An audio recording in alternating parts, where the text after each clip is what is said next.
Yes, of course, mimi nitawali karibu kwa majini yangu na Salali Jembe tupige na story tu namna ambavyo ameona mechi za mwisho kuelekea kwenye international break, na kikosi kimataifa kipo kambini na jana kimeanza rasmi mazoezi kuelekea katika michezo ya FIFA Series kama ambavyo imeainishwa na shirikisho la soka la mpira duniani FIFA. Lakini hapa nyumbani kwetu story ni nyingi sana, matukio ni mengi.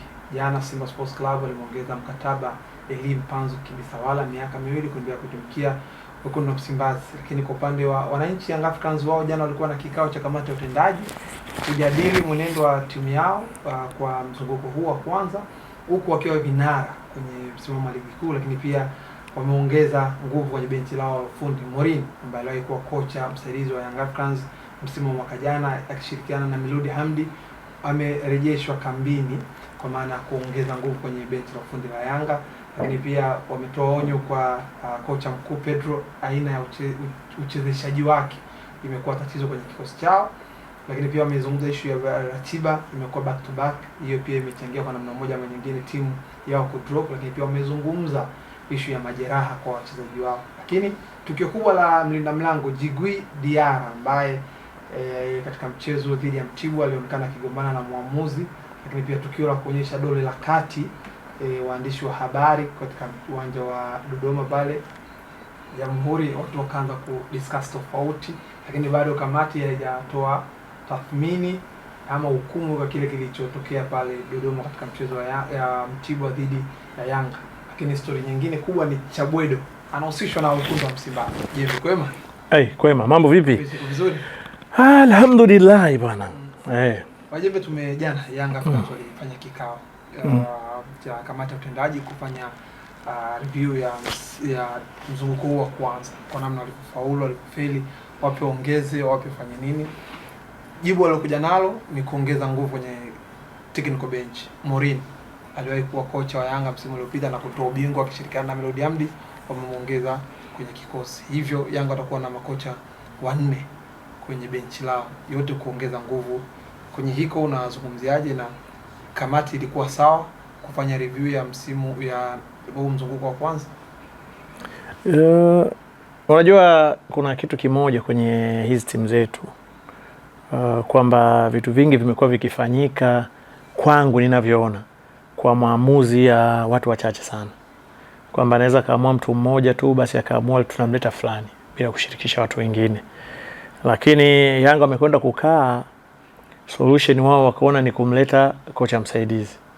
Bahati mbaya sana hata ukiangalia kwenye taarifa yao hawakuambii sababu za msingi sana kumrudisha Morin.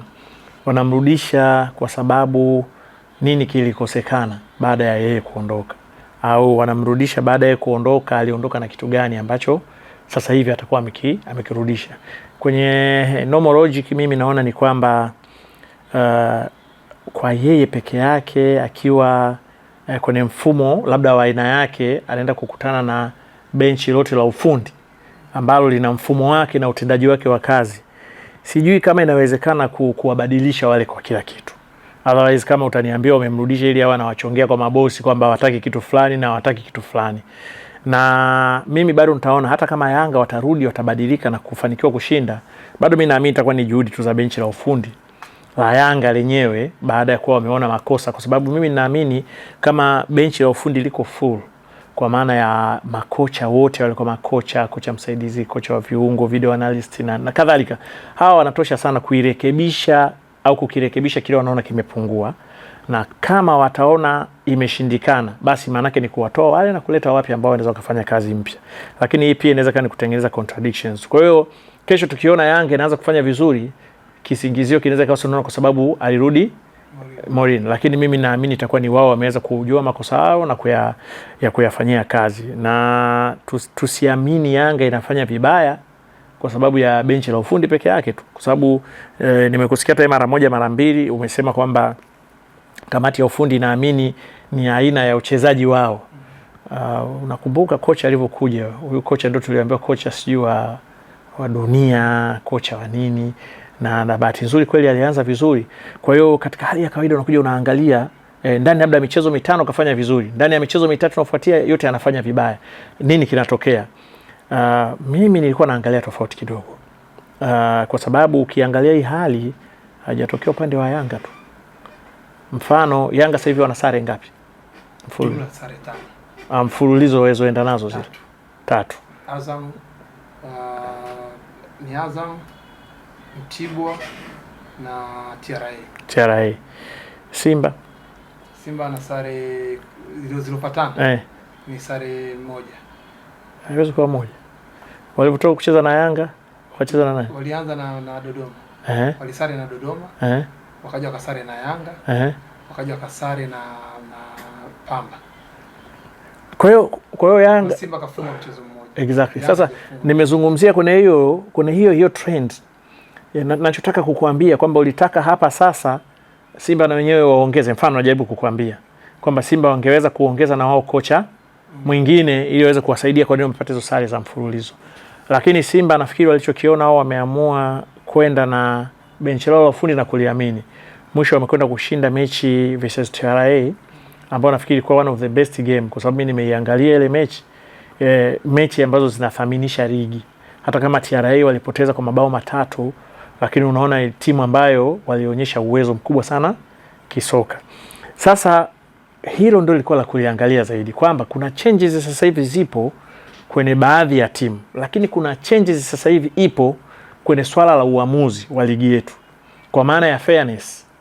Unawaona Simba na Pamba mechi inachezwa, unaona ndani ya dakika 1 au 2 matokeo yanaweza kubadilika na ikawa Pamba 2 Simba 1. Sinawezekana kabisa kutokana na aina ya uchezaji. Lakini ulikuwa unaona Yanga na TRA anytime inaweza katokea ikawa 1-0. Yanga bila TRA 1 possible. Sasa hiyo ni aina ya vitu vimekuja nje ya Yanga na nje ya Simba. Fair imekuwa kubwa. Ni kweli Simba na Yanga hakuna mtu anaweza kupinga huo kuna upendeleo kana kuepo. Lakini tumeona malalamiko mengi ya penalty zile zisizo na sababu, waamuzi kutokuwa fair kwa timu hizi ambazo sio Simba na Yanga. Sasa hivi imebadilika na hii ni baada ya watu kupiga kelele sana. Watu wamepiga kelele na mambo yamebadilika. Kwa sababu hata unafikiri uliona mechi ya Prisons na Yanga. Sasa watu nafikiri wangeiangalia kwenye aina hiyo. Na kingine ambacho mimi nimekiona asilimia kubwa ya wachezaji mfano kidogo level yao inawezekana tulikuwa tunadanganywa. Na inawezekana tulikuwa tunadanganywa sasa zingine kuna msaada wa backup. Kwa maana msaada nje ya uwanja inawezekana. Sasa hivi wameachiwa wacheze kwenye level zao, kumekuwa kuna ile hali ya sasa wanashindwa kuonekana wana perform zaidi kuliko wachezaji wale wa timu nyingine. Sasa ushindani maana yake umeongezeka kwa sababu ya fairness. Si ndio? Kwa hiyo hiki ndio kitu ambacho nafikiri timu zote walipaswa wakiangalie. Na waambie watu wa benchi la ufundi kwamba sasa tunatakiwa kuongeza kitu fulani na fulani au kuambia wachezaji wao pia kwamba sasa lazima wajue wanachezea timu kubwa na inahitaji matokeo. Lakini kuongeza huyo kocha kama wao wameona ni solution. Sawa? Acha tuone itakuwaje kwa sababu usiniambie huyu anaweza kuwa bora kama ni kocha msaidizi ndio atawasaidia watu wengine kuchukua ubingwa akiwa kocha msaidizi. Basi yake kocha mkuu moja kwa moja ili timu ichukue ubingwa. Lakini watu wanasema kama stadi ya kumfukuza Petro kwa namna ambavyo kwa nini wamfukuze kwa kumpaka mnasema nini? Mafuta kwa mgongo wa chupa. So kama angekuwa wameonekana wanataka kumfukuza to be straight tu kwamba kazi hakuna kutokana na ulichokifanya. Basi kazi imeisha.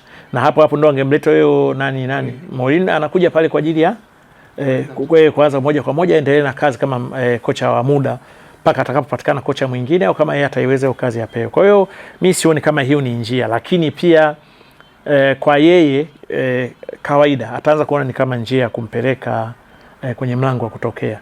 Sasa choice itakuwa ni kwake. Mimi kwangu ndio maana nikwambia nilichukulia tofauti.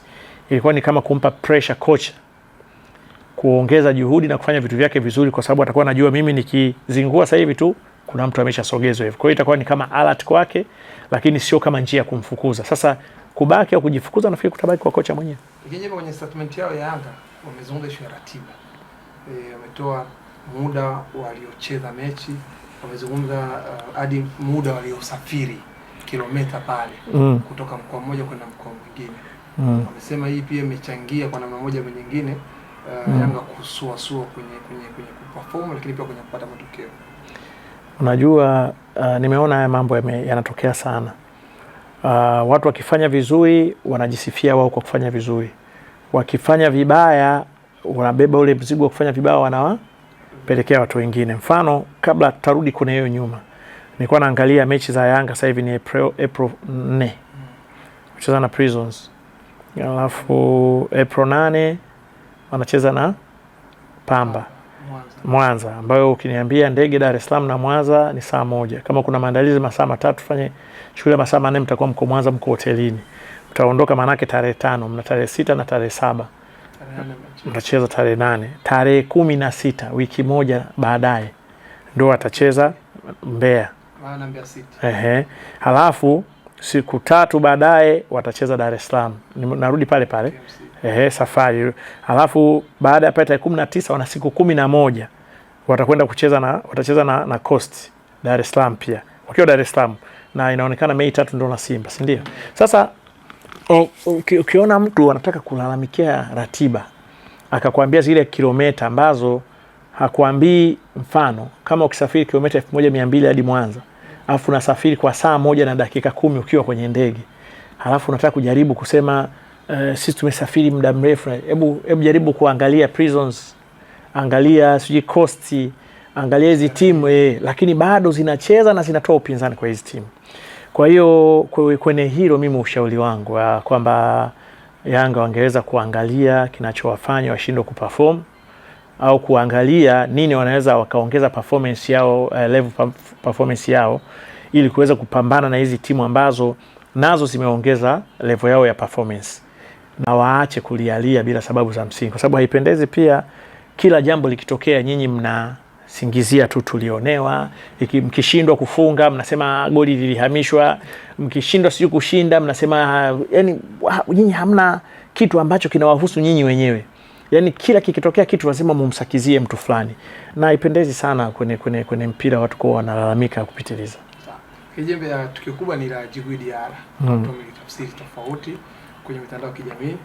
Tumeona pia afisa habari wa Simba Mediali ni kama anaongelea nyundo kwa namna ambavyo anavyolizungumza.